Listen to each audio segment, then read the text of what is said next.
Hi everyone. I just thought I'd come on today and do kind of a casual video about like what I've been wearing lately, um, and and tell you a little bit about my first perfume consultation with like a paying client, and also something that's coming up in about 2 weeks, where I will not be able to wear perfume for like 5 days, nor makeup. So this is going to be kind of tough for me, both the perfume and the makeup.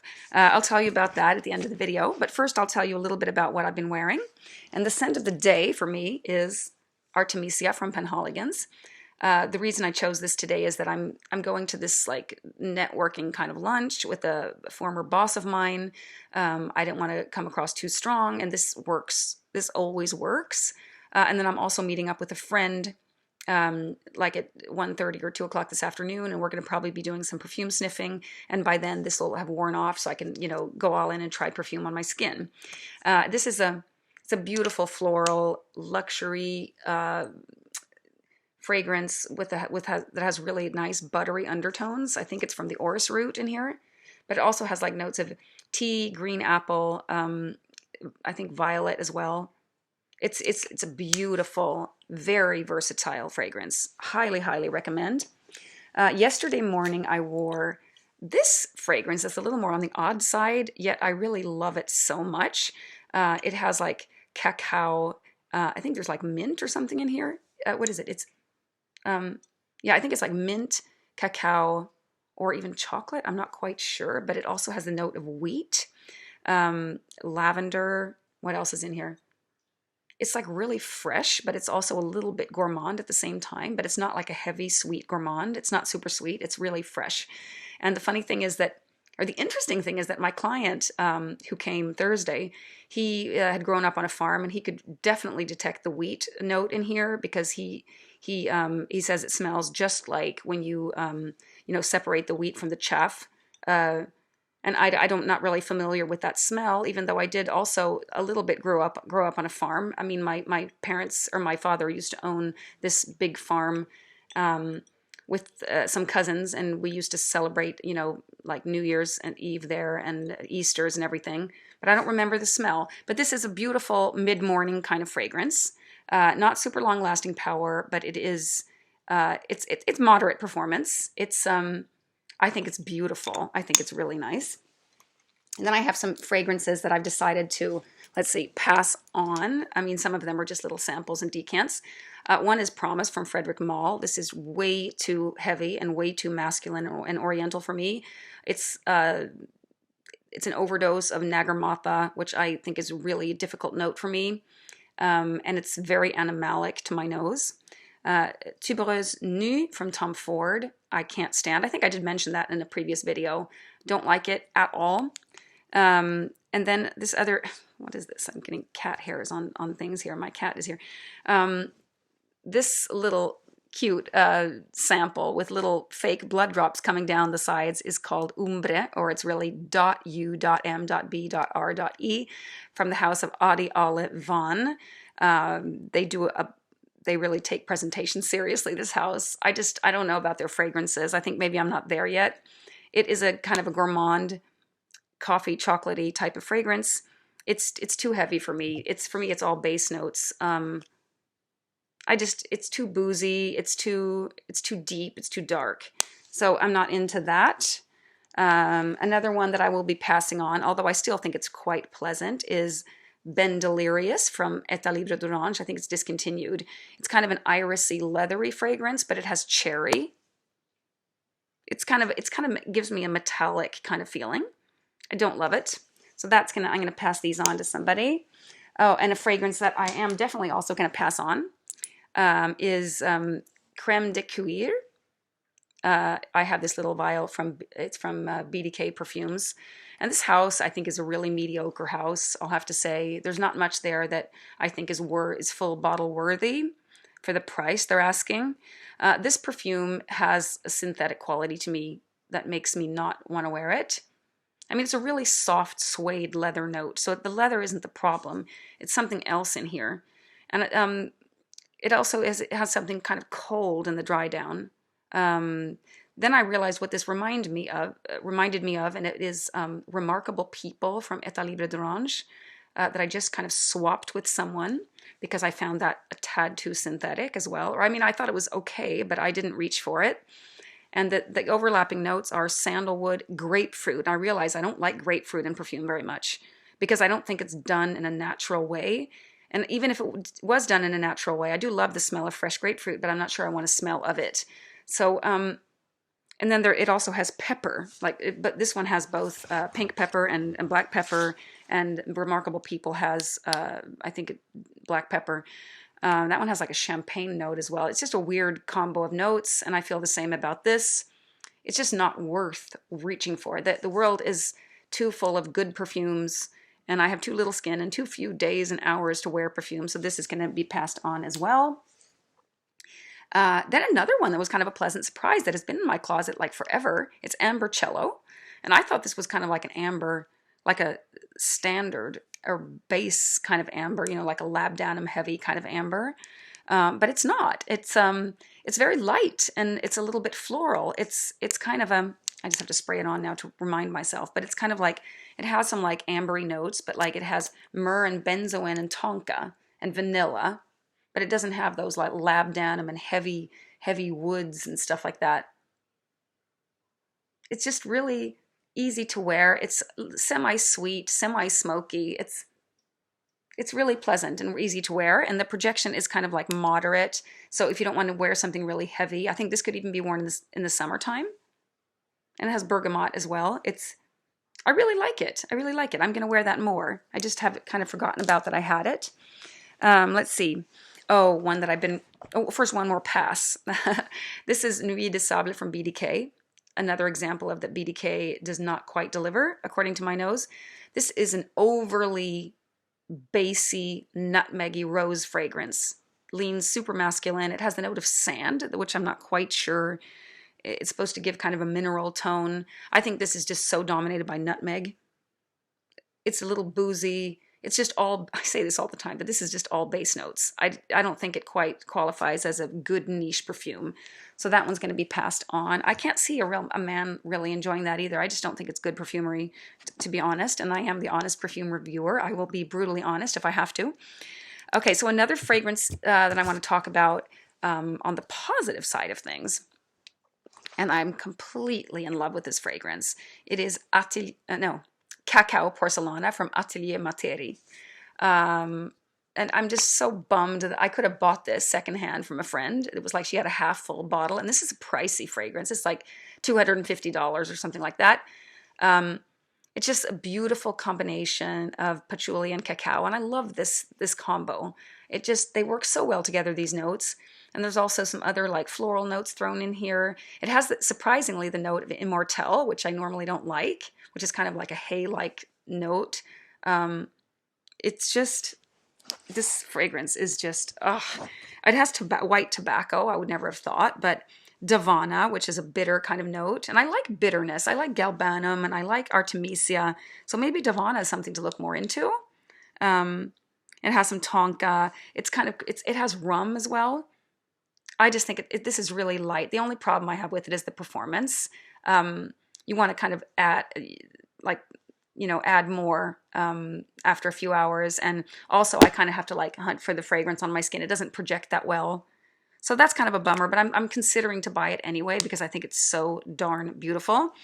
Another fragrance that's in that same category, I kind of brought this out because I just love that one so much and I kind of wanted to compare them again, is Blu Cobalto from Valmont, a Swiss house. This is super expensive, much more expensive actually than the other one, but it is very deep and dark and very long lasting, very much projecting. It's cacao, patchouli, and incense or opoponax. But this is, I guess this is all base notes, but I really like this because this is like, this is really warming and comforting. I would love a bottle of this as well, but if I had to choose between the two, it would definitely be Cacao Porcelana, and that one is like $500, and I think that's just so not worth it. It does come in a little bit smaller bottles too, but that's like so expensive per liquid unit, whatever. I just wouldn't really pay that. And then another fragrance that I have been wearing and layering and really have started to enjoy is Musc Ambergris from Affiniscence. It's basically musk, truffle, and ambergris.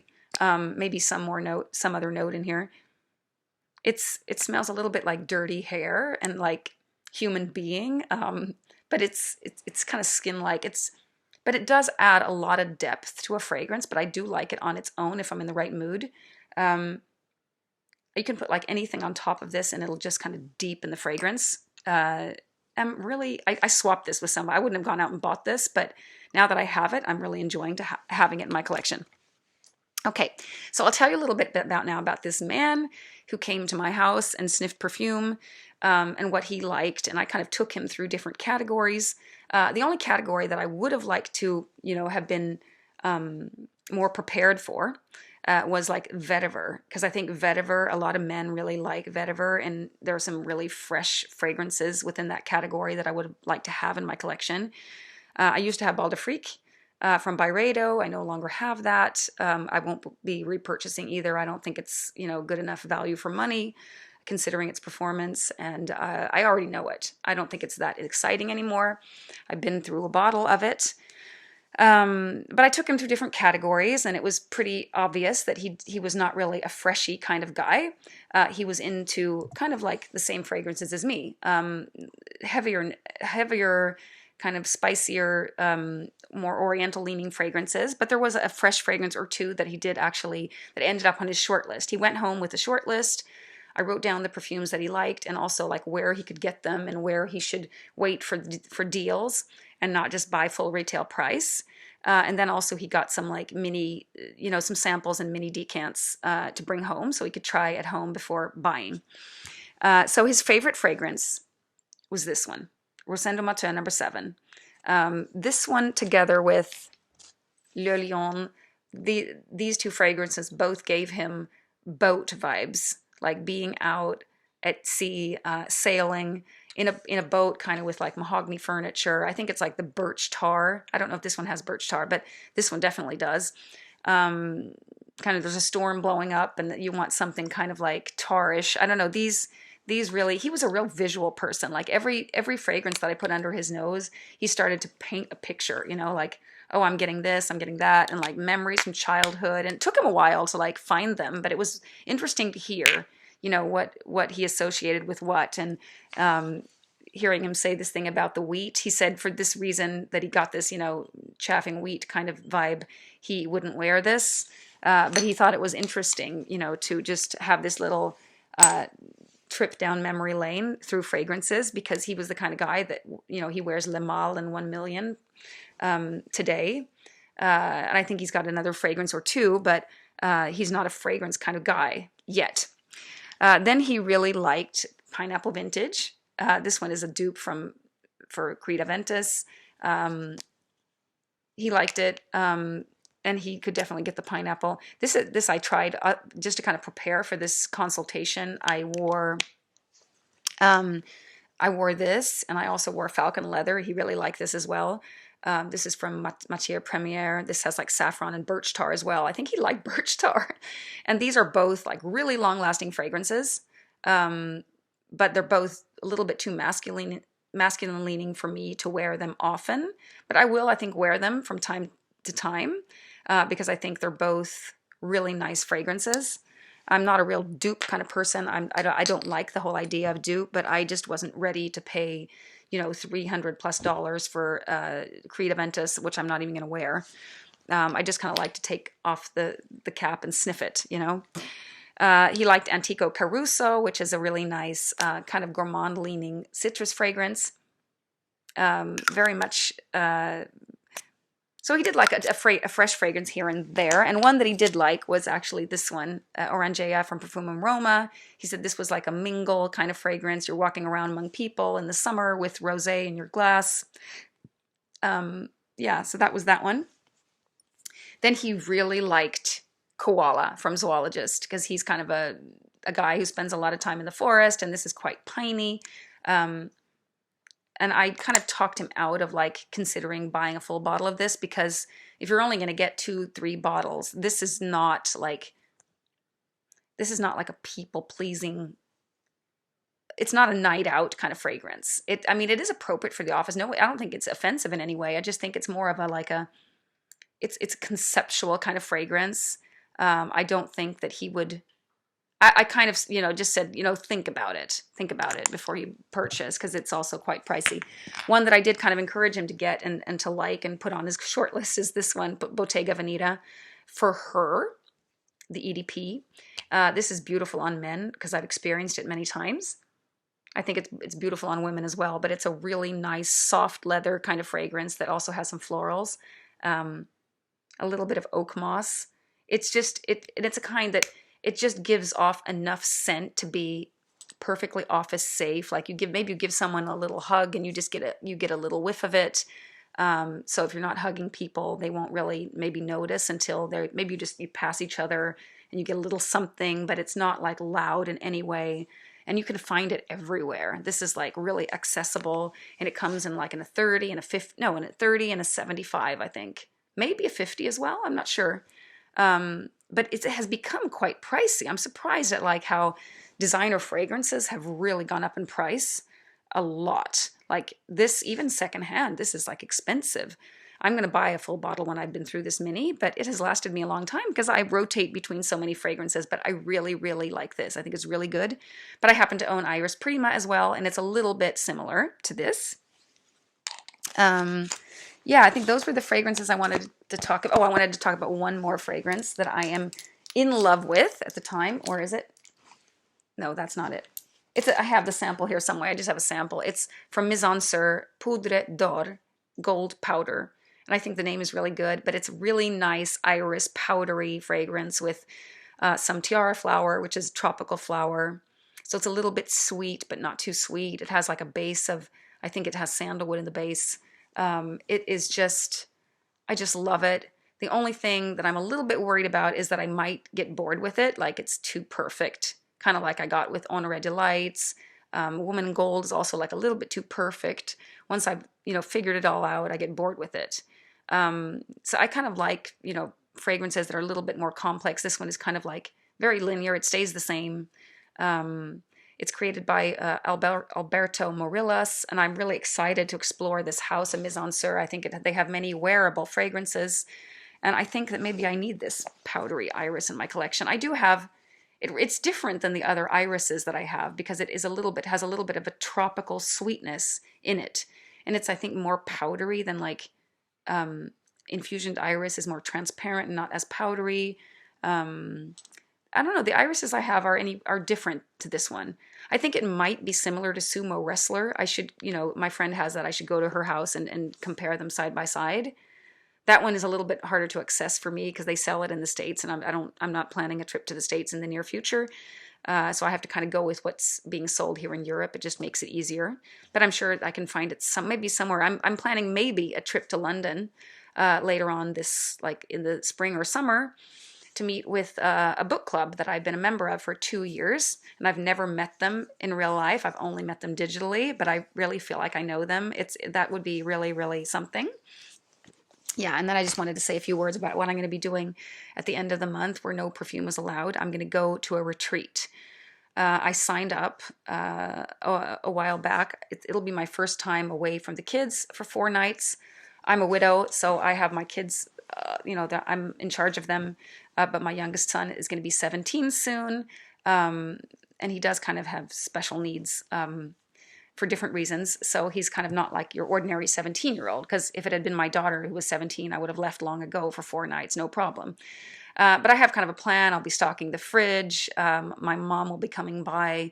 I have it kind of all planned out. And this retreat, you're supposed to like minimize, stimuli. No books are recommended to bring. There'll be a lot of silence. There'll be a lot of like physical work, like breath work, probably Gestalt therapy, maybe. I'm not really sure, but I do know the therapist. I've been to a retreat with her, many, many years ago, like 20 years ago, like before my eldest son was born. So it was like 22 years ago, but I know she's really good. I trust her.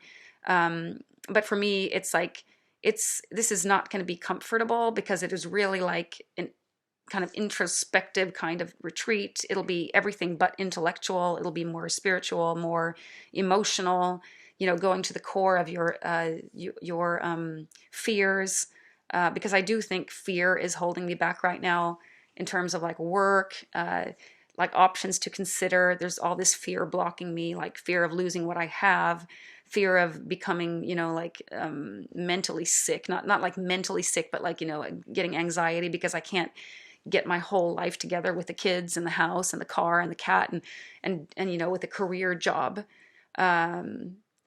I think that a little bit has been clarified now that I've been working, you know, taking care of old people and being a part of a workplace. I've been working half time now, like for 10, is it 10, 12 weeks? And it's really hard work, but I have enjoyed the work, and I've really, really appreciated like being just one of the gang, one in the gang. You know, you come into lunch, we go around together in these little cars, and we're chatting about work and about customers and just sharing. And I just really kind of, and I've also appreciated so much. And like, I'm just not, I'm like going home, realizing I'm not in charge. I'm not in charge of this business because I know all about what it is to be in charge. And like everyone coming to me with their problems. And the day when all this, we had a day this week when there, you know, about this much snow fell like in one night. And there was a lot of shoveling to do, and it was hard to get from customer to customer. And the car's windshield wipers didn't work, and everyone was complaining to management. And I just felt like, oh God, this is not my company. I'm just so happy. I'm just doing my job. And then I'm going to go home. And that I really, really appreciate that. So what I think I want is like, I want a regular job, but I don't want a job at the bottom level. I want something where I have a little bit more, you know, a little bit more influence, maybe to be a part of like a middle management team, perhaps, maybe be in charge of like 5-10 people and have like a boss to report to. But I don't want to be the boss. Like I don't want to be a CEO. So I don't know. I don't know what will become of me. We'll see. But the whole idea behind going to this retreat, it's called The Leap, was to kind of get unstuck and maybe figure some things out. Maybe look at these fears a little bit more closely. Maybe be able to let them go. And to get a little more clear on what I want. Those are my goals with going to this retreat. I haven't been to a retreat for like ever. So I'm really looking forward to it. Okay, that was all for today. It wasn't all about fragrance, but you guys, I guess, can always stop watching when you've had enough. Okay, bye-bye.